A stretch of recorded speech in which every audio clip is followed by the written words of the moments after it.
Hi guys! Thank you for clicking my video. For today's episode, tuturo ko sa inyo paano gumawa ng PayPal account. May two choices kayo, pwedeng sa computer or pwedeng sa cellphone. So here, kailangan yung i-click yung buy with PayPal kasi yun yung talagang ginagamit ng mga nag-online. Fill up the form. Pag na-fill up kayo ng form, make sure na i-check nyo yung spellings para hindi kayo mahirapan.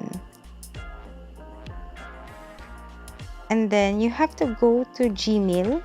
Kailangan siya i-check kasi kailangan nyo i-verify siya by email. Na gumagana talaga yung email na yun at yun talaga yung gagamitin nyo.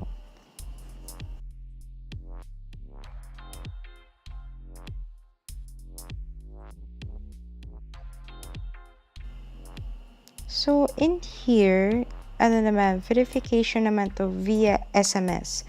So, kailangan lang i-input yung code na ibibigay nila sa inyo para sure sila na ito talaga yung phone number na ginagamit ninyo.